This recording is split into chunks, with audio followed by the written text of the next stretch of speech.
Hello and welcome. Thank you for joining us for the Transitional Doctor of Occupational Therapy Curriculum Design and Opportunity webinar. My name is Cheryl. I work with Rehab Essentials in Marymount University, and I will be your host for today. We welcome all of your questions, which we will answer at the end of the presentation. There are 3 ways you can answer questions. First, using the Q&A at the bottom of the screen. Secondly, raise your hand. Or third, please feel free to send us a question via the chat. During the webinar today, we're going to cover several topics, including the curricular design of the TOTD, the desired outcomes and benefits, as well as opportunities to become educators, clinical leaders, program developers, and/or clinical researchers that the program is designed for. I'm going to be introducing you now to our first presenter, Susan Lynn. Hello, and thank you for joining us. My name is Susan Lynn, and I'm the program director for the TOTD program at Marymount University. And in my other roles, I serve as the Patient-Centered Outcomes Research Institute's Clinical Trials Advisory Panel member.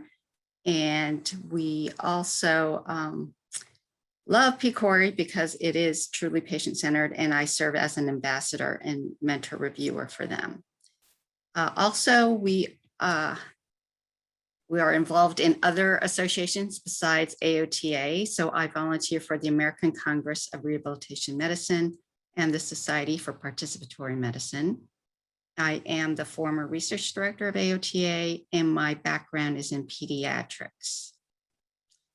And in a past life, I was president of Pi Theta Epsilon, the OT Honor Society. And now I will turn it over to Veronica. Great, yes. Thank you. Thank you, Susan. Hi, everyone. Thanks for joining us. I'm Veronica Rowe. I am the assistant program director for our TOTD program. I have over 20 years of experience as an occupational therapist, both as a clinician and in academia and in research as well. I am involved in several different communities, as well as in Marymount and with Rehab Essentials.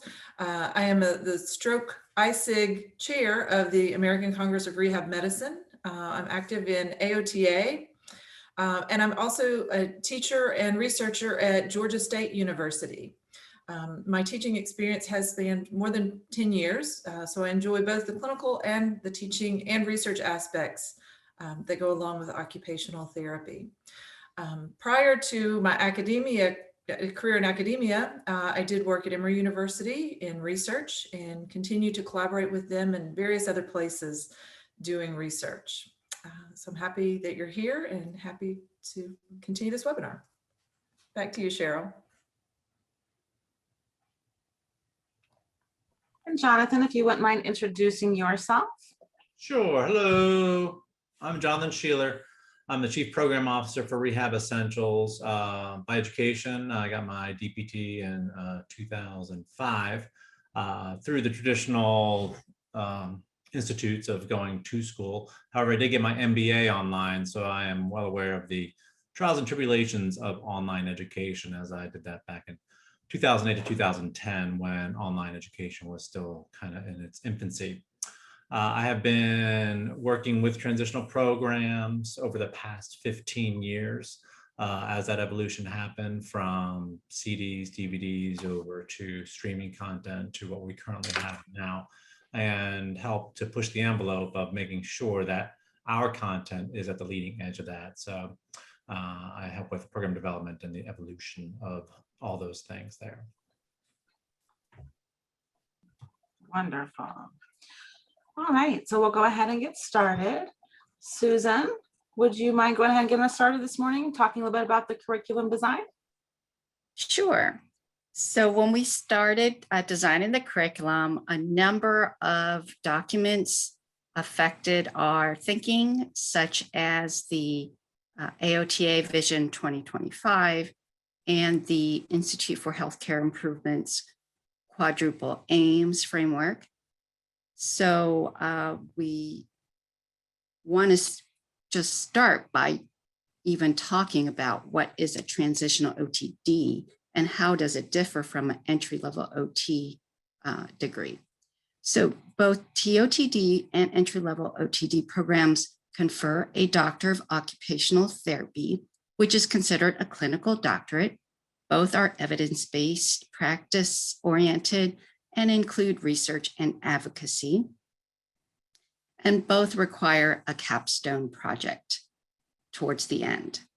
Now, if we want to dig a little deeper into how they're different, an entry-level OTD is designed for students without an OT education, meaning that these students are not yet occupational therapists.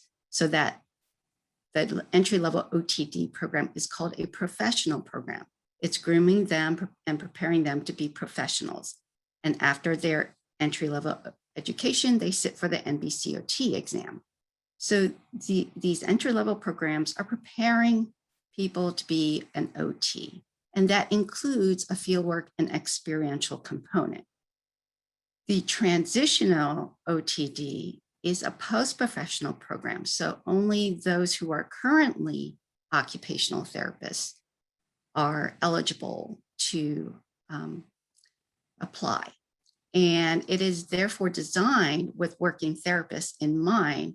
And so it's a more flexible schedule as far as in terms of hours and when the courses are held, the classes are held.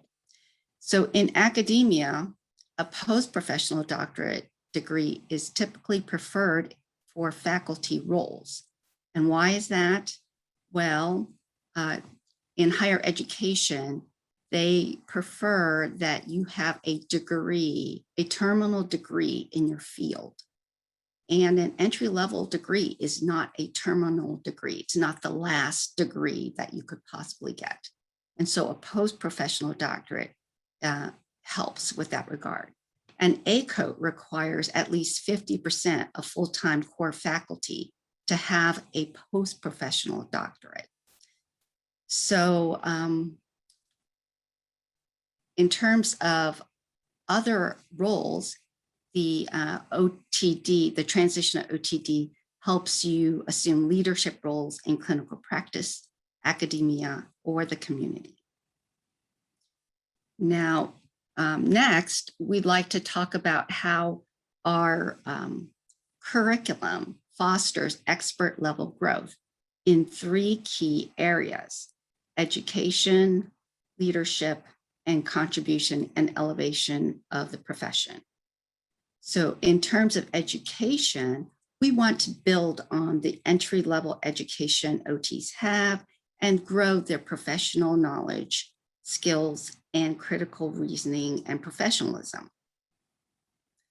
As far as leadership, we want to actually encourage our graduates to learn to critically reflect and engage and be prepared for a variety of leadership roles. And then finally, for contributing and elevating our profession, we think that our graduates can take on the expert level education, leadership, and professionalism and contribute to the profession and elevate it, whether it is through research, advocacy, teaching, or enhanced clinical practice. And for us, it was really important that this expert level growth comes in at in an easily accessible format. So an asynchronous online format allows working professionals to learn when it's best for them. Next, when it came to curriculum design, we wanted to, there were certain things that were at the forefront of our minds. And one of them was to emphasize the foundations of excellent practice through theory, evidence, and application. We also wanted to focus on content that advances practice in the future. So we were asking, what are the trends in healthcare and population health? What is coming down in the future so we can be most prepared for it? We also wanted to equip our graduates with the ability to communicate occupational therapy's distinct value to many stakeholders. And crafting impactful messages to a diverse group of stakeholders is a key skill. And I think we can all benefit from learning more skills in that regard. And then finally, we also wanted to incorporate key concepts such as quality improvement, prevention, population health, occupational science, and knowledge translation.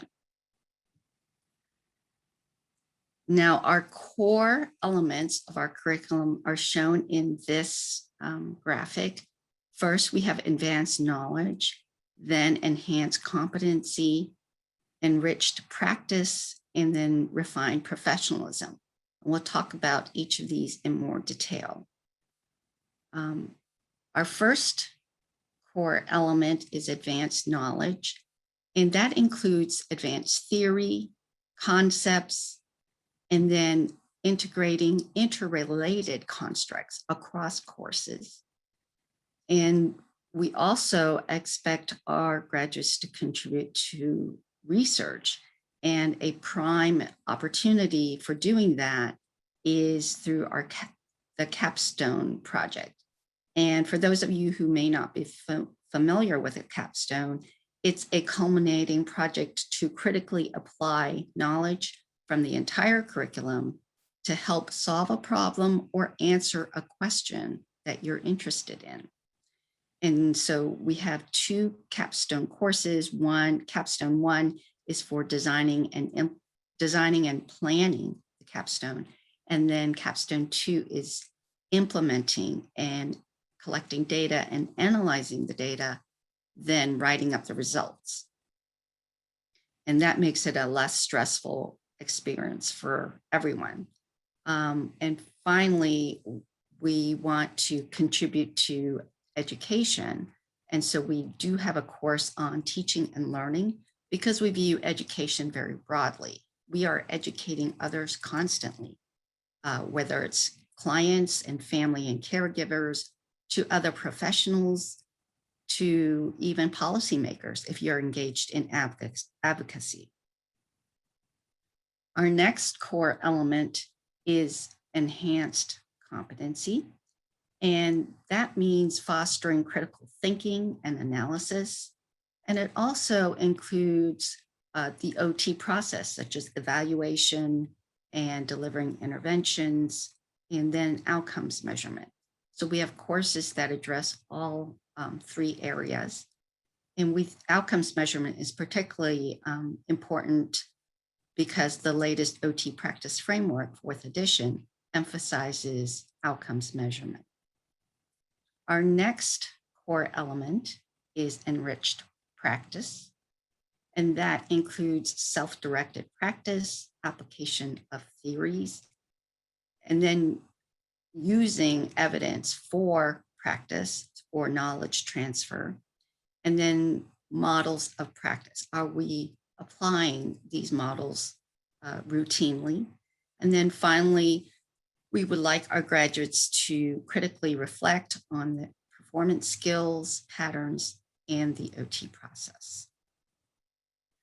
Our last core element is refined professionalism, and that includes reasoning, innovation, and then personal leadership. And what we mean is being able to even articulate what your style is and how you go about leading. And then we'd like our graduates to be able to transform practice and mentor others, because along the way we have been mentored. So we want to mentor those behind us. Now, I do want to give you an at-a-glance look at our MS to TOTD pathway. This is a easily feasible 5-semester program starting with theory and professional reasoning, and then it goes on to evidence-based practice and methods of evaluation. You'll see in semester 3, we do emphasize outcomes measurement and population health. And then the last 2 semesters include the capstone projects, also the professionalism course and leadership and management course. So you can see that this is a feasible 30 credit hour program. And if you have any questions about it, we can talk more about it in the Q&A. Okay, next is accreditation, because we do get questions about whether we are accredited. So I just want to clarify that ACOTE, the accrediting body for OT, only accredits entry-level programs. And so we are not accredited by ACOTE because we are a post-professional program, and therefore ACOTE does not accredit post-professional programs. Marymount University is accredited, however, by the Southern Association of Colleges and Schools, which is a regional accreditation body, and our TOTD program was approved by Marymount University and SACS. So we are accredited at the Marymount University level. All right, next we're going to talk about desired outcomes and benefits of the TOTD program, and I will turn it over to Dr. Veronica Rowe. Thank you, Susan. So I'd like to tell you a little bit about the outcomes and benefits, or the way I like to refer to them is why and so what. Why should I do this and what am I going to get out of it, right? That's a big thing we all want to know. So some outcomes that we hope that you would get out of this program is to become an advanced generalist OT. We do not have specific tracks that you must follow within our curriculum. So we are focusing on the generalist OT, but it's at the advanced level, at the doctoral level, so that you can apply theories, deliver models and systems broadly across a wide range of areas and specialties. Again, at the doctoral level, we are in hopes that we will come out of the program being able to articulate and apply these evaluations and occupation-based interventions, again, at that higher doctoral level. Ultimately, we really want everyone to become an effective consumer and a contributor of the research. We hope that all occupational therapists are educated consumers and contribute to research. But at the doctoral level, that really should be emphasized so that you can not only look at all of the bright and shiny new things that are out there and available to us, but be able to perform an educated decision about the value, the worth, and the use, and possibly help contribute to the research that facilitates or inhibits those new items, new interventions, assessments, things that come along.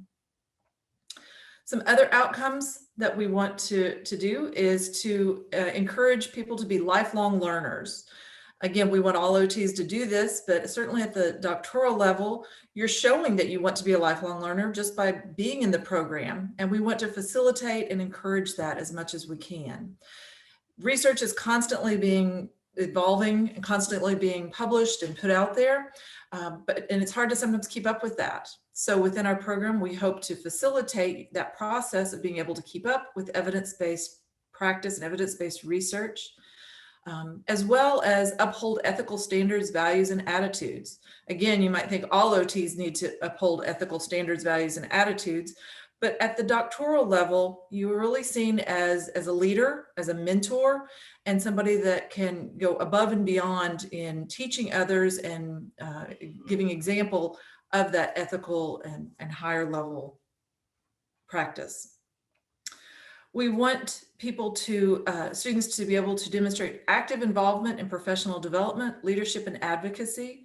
In fact, one of our current students actually said a reason why she chose to enter this program was that she wanted to learn more about ways that she could become involved, whether being a member or a leader or creating new things, so that she could be actively involved within our profession in a variety of different ways. We hope that you advocate as a professional to access OT services. Again, at that doctoral level, you're able to go above and beyond and give succinct, evidence-based reasons why your clients may need more OT services. We want our students to be able to synthesize in-depth knowledge of a practice area through the development and completion of a capstone, doctoral capstone. So again, you will not be doing field work, but you would be completing a doctoral capstone. And it's not, we don't tell you which one to do, but you choose an area to do your capstone within that can include clinical practice skills, research skills, administration, leadership, program and policy development, advocacy, education, and theory development. And through the background you'll receive through our curriculum, these will help culminate into this capstone project that you can choose and sort of tailor to your interest in your area that you want to expand upon within these different areas of practice and work. Now the benefits. So what am I going to get out of this? Again, that's so what and why. The benefits that we hope that you obtain through our program is that balance of life, work, and school, which is what OT is, right? We understand that most of you will be working professionals, and so we want you to be able to complete this program while balancing work and your regular life on your own. We want you to gain advanced critical thinking. Again, being that educated consumer, having the professional knowledge and skills, not to just use someday, but to use today. Hopefully you can go back to your work if you're currently working and implement some of the things that you learn and read about and discuss and broaden your horizons on, and go back to your workplace and be able to implement them almost instantly within your work. We always want to help and hope that everything you learn can improve client care and outcomes. Also, to help you be able to share what you learn with maybe fieldwork students or students that you oversee or come in contact with, as well as your other colleagues that would help improve their client care and outcomes. Having an OTD does elevate the OT profession as a whole. And it brings us to that next level of really advancing the profession. Again, it helps develop lifelong learners, which you exhibit just by your interest in wanting to get an OTD. And also a big benefit is it can broaden your career options and in a variety of ways. Maybe it's advancing to a higher level in administration. Maybe it's finding a new position and advancing that way. So your future is loading and there's many opportunities available to you.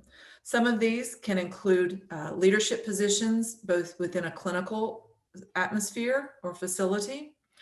The OTD can pave the way for you to enter academia at a variety of levels, whether it's full-time work, part-time work, or being an adjunct or a guest lecturer. It's a great way to get your foot in the door and establish those positions in academia. An OTD can lead to help you develop programs, both in the community, within your facility, within universities, in a variety of ways. It can help you get involved and possibly participate in clinical research. You can participate in clinical.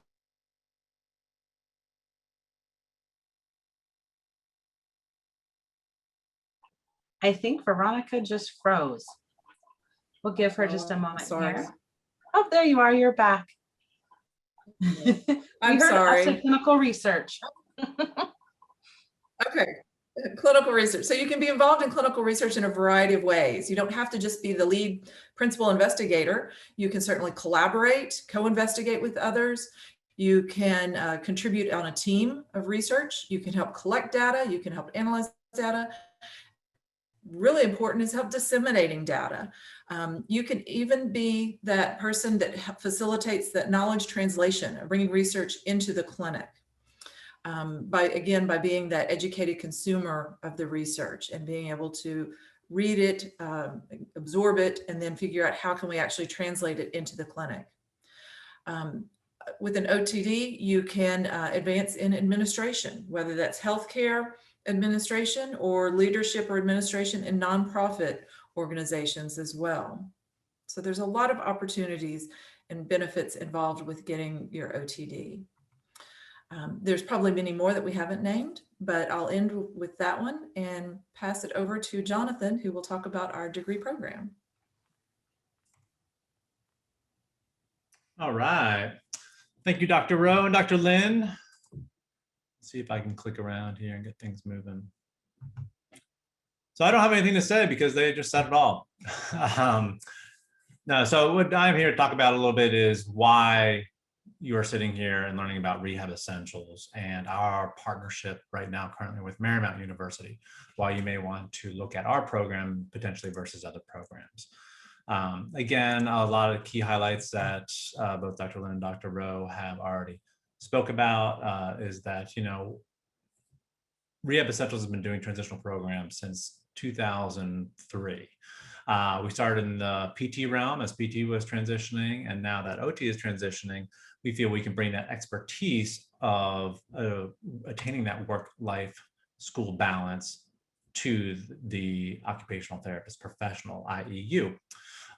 So we bring that expertise, and then we also bring on the experts in the OT field to help teach you along the way.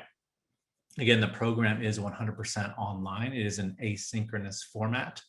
What does that mean? That means that essentially on day one of the semester, we run 3 15-week semesters. You get probably about 90% of the content. So you can feel free to look at the schedule and go through the schedule at your own pace, as long as you are meeting those deadlines. So if you have a vacation towards the end of the semester and you want to make sure you get all of your work done, feel free to do so. If you have a vacation at the beginning of the semester, you can know when your deadlines are, and then you can space those things out to make sure you're meeting those things. Again, 24/7, 365 access, 366 depending on the year, I guess. So you can feel free to jump online and start reviewing your lectures at 1 a.m. in the morning. You can do it over lunch. You can do it, you know, while, I mean, I have kids, so while your kids are screaming in the background, maybe as something as just some white noise or what have you. So that's what the, you know, that's kind of where we are about. We are trying to make elevating your profession feasible. And one big thing is that the budget side of things. You know, a doctoring degree is typically very expensive. Education right now is very expensive here in the US, as I think many people are hearing about an education bubble. We've been hearing about that for a while now. Personally, I thought it was kind of going to burst here in the past year with COVID hitting, but it was more of just a hiccup in the education realm of things. But that's what we want to make sure that we are trying to minimize as much as possible. So that's one of the things that when we contract and become partners with the university, that they are willing to lower their tuition costs for a post-professional degree like this.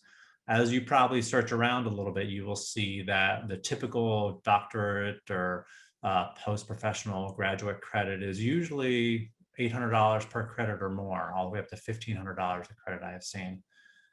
With Marymount, we've negotiated that contract rate at $485 per credit. So for our 30 credit program, the total cost for the tuition is $14,550, $485 times 30.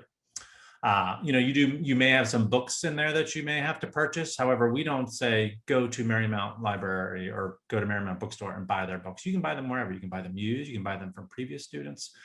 So that's going to vary quite a bit. You can buy them, you know, get the digital version nowadays. But that tuition cost $14,550 for the master's 30 credit program to OTD. And that is paid out per semester.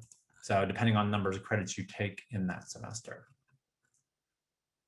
So we have budget, we have getting you the experts, getting you the content experts. So again, one of the benefits of us partnering with Marymount is that we are not limited to the university faculty. Not that there's anything wrong with anybody's university faculty, but we can go out and get our own experts like Dr. Rowe, like many people in our faculty who are the main educators in their specific field, to be a direct line to you. So you'll have access to them through chat forums.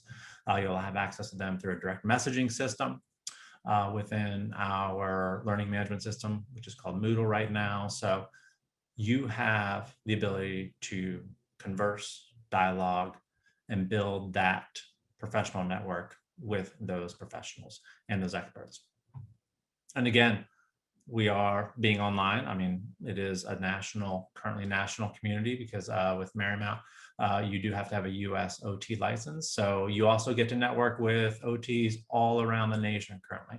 Some of the OTs that are applying and in our class will and might have been educated overseas and have come here to the US and got their OT license. So you'll also be able to network with those individuals as well.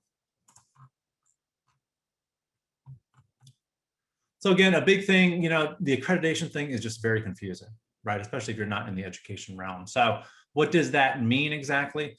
That means that the credits that you take with Marymount, with Rehab Essentials, if you go on to do maybe a PhD or an EDD or something along those lines, you will have transcripts that show that you have taken X number of credits, 30 credits, that will be applicable to whatever PhD, EDD, to show that you have taken accredited courses with a university. Not ACODE accredited, because again, ACODE is just for the entry level. You have already attained that level. But there have been universities, or I shouldn't say universities, there have been entities out there that do offer a transitional program, and they may not be accredited. So that's the one thing that you do want to make sure that you're looking into. That's one thing that I would look into. When I was going back to get my MBA, I did make sure that whatever universities I was looking at, it was an accredited program. So all of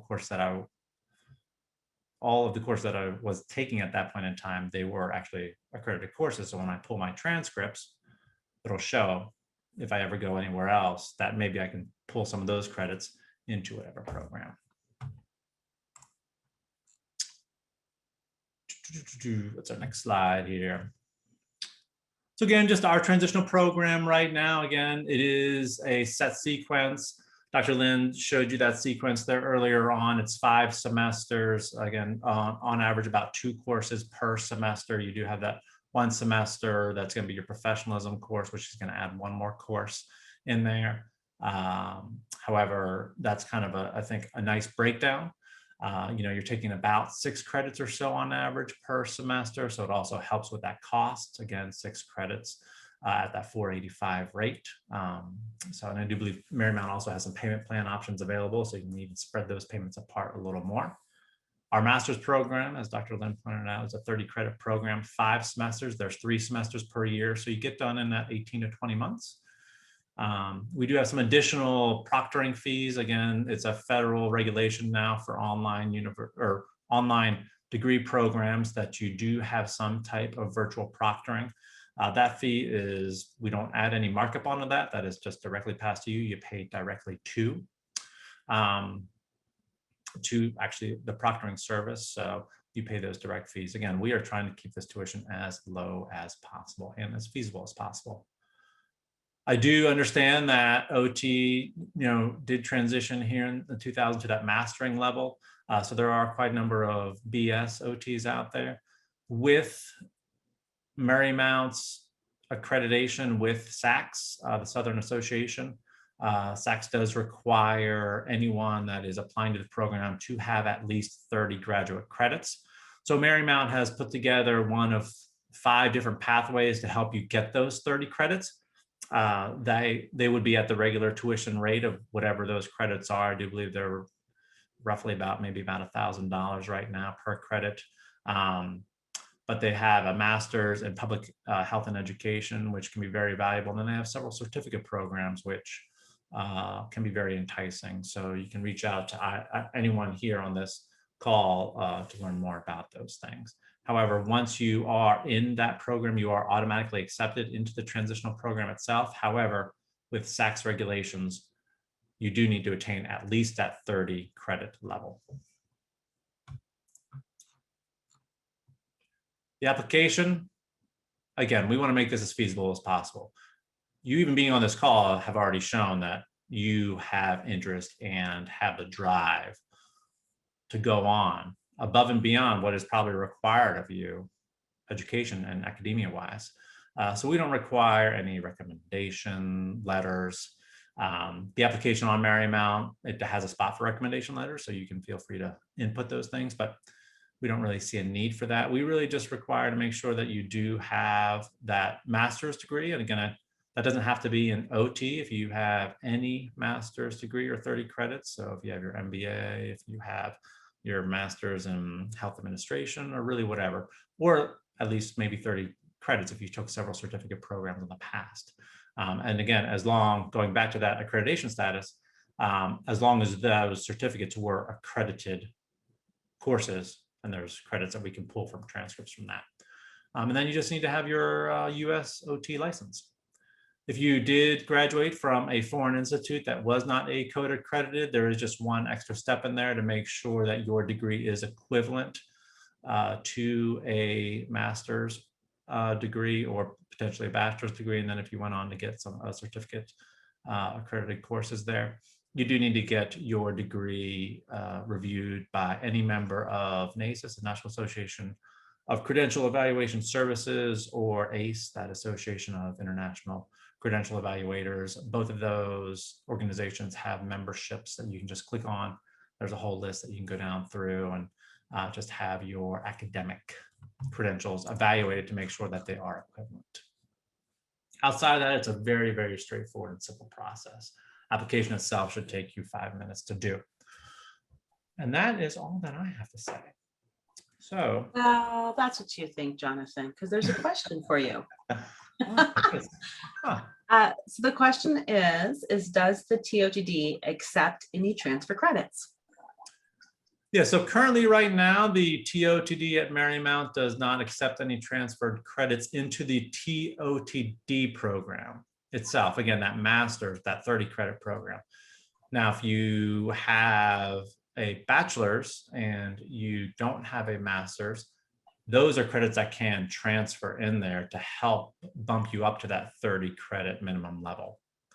So in that fashion, yes and no. So if you already have your master's, it is a set 30 credit curriculum. And then, we do, we are able to review any transcripts that you send, but it needs to be above that post-bachelor's area. And then we are able to accept those credits into the 30 credit, or into applying to that 30 credit minimum if you don't have a master's. Perfect. And then Susan and Veronica, we do have another question on the capstone. So I know you answered part of the question earlier, but we had a couple people join us later. So with the capstone, the question is can I choose my own capstone, or will I need to take a pre-chosen capstone, and do I choose it when I apply? So it's a two-part question. Okay. So yes, you can choose your capstone topic, but it has to be approved by your capstone advisor. And because sometimes we have great ideas, but the project is too big or too small, and we need to find one that's just right, one that's feasible. So that is a yes. As far as whether you need to declare what the capstone is upon entering the program, that's a no. You can be thinking about it. Certainly, the earlier you think about it and get an idea, the better. But you can be thinking about it until you get to the Capstone 1 course, which is later on in the curriculum. And if I can just elaborate on that, everything that Susan said, we're in hopes that the curriculum will help facilitate and sort of lead to the culmination of your capstone. So whether you come in with an idea or just a general idea or topic, or you have no idea, that's okay. And all the information through the curriculum should facilitate and help either develop an idea or enhance and structure that idea. And again, just to repeat, you choose a capstone is within your choice of areas within clinical practice skills, research skills, administration, leadership, program and policy development, advocacy, education, or theory development. So a lot of different areas that cover a very wide range that you can choose your topic within those different areas. Wonderful. And then I'm just going to ask one a question here. It's a little bit longer. So I need some clarification on the BS to OTD via the master's. And I can put the slide back up here in a second, but did the slide indicate there'd be a requirement of 30 to 36 credits additional to the 30 credits for the TOTD? I have a bachelor's and 40 years of experience clinically and continue teaching education. I do have an MED as well. So I can answer Jonathan, that, you're good to go. As long as your master's, I'm assuming your master's in education had 30 credits at least. Typically master's programs do have to have at least 30 credits depending on where you achieve them at. So as long as you have that master's that was a 30 credit program, at least, it's probably 36, 42 credits, I would assume, you are good to enter into the program. Mm-hmm. thank you, Jonathan. And thank you everyone for joining us today for our webinar. If you're interested in learning more about the program or applying, please visit marymount.rehabessentials.com or email us at info@rehabessentials.com. If you'd like to speak directly to one of our experts, please also email me at info@rehabessentials.com and I can help arrange that for you. Thank you once again and have a wonderful day.